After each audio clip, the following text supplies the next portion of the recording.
possível resgatar a honestidade tributária? Qual que é a sua opinião? Esse talvez seja o maior desafio que nós temos aqui no Brasil, é o resgate dessa honestidade tributária. É possível.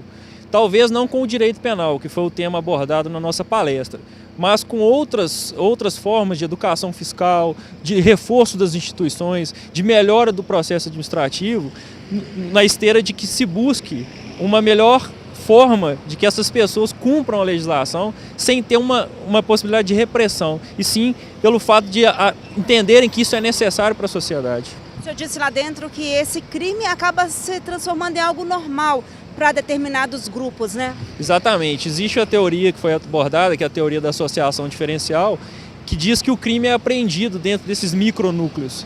E a partir desse momento existe uma ausência dos códigos legais. As pessoas acham praticamente normal se cometer essas condutas de evasão fiscal, principalmente. No meio empresarial, de acordo com essa teoria, isso passa a ser comum.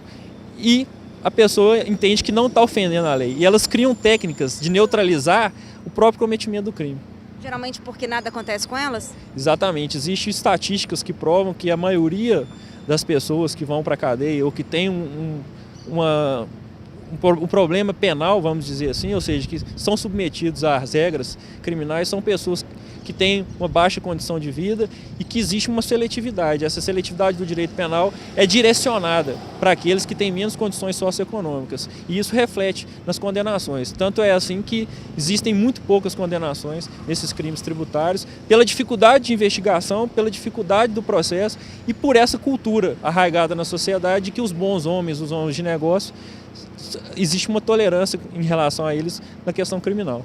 Para muita gente, então, sonegar no Brasil é um bom negócio, digamos assim? Exatamente. Primeiro porque existe uma dificuldade muito grande de pegar essas pessoas, né? Até pela complexidade das investigações envolvidas, pela falta de estrutura estatal.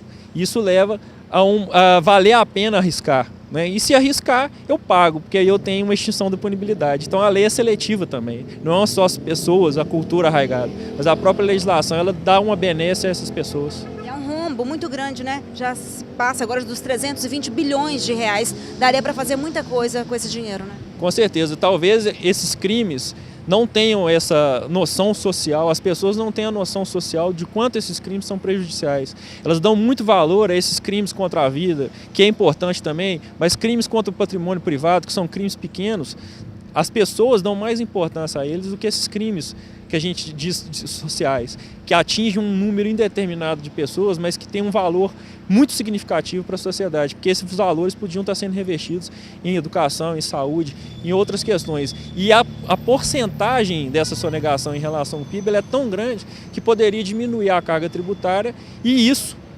daria mais inclusão social, menos informalidade e seria um ciclo, né? Por isso que é necessário que a gente se combata com veemência esse tipo de criminalidade, que é a criminalidade mais perniciosa para a sociedade. Como que nós, cidadãos, podemos fazer isso? De colaborar de que forma? Colaborar e não aceitar esse tipo de situação e de coibir as pequenas corrupções, porque as pequenas corrupções elas vão se arraigando na sociedade e passam a ser normal, passam a ser umas condutas toleradas. A gente não pode tolerar esse tipo de situação. Então a conduta ideal é ter educação fiscal, pagar o imposto independente das justificativas extrajurídicas de que não se reinveste, de que não... É importante a população fiscalize e que cobre a transparência dos órgãos públicos para que haja coibição desse tipo de criminalidade.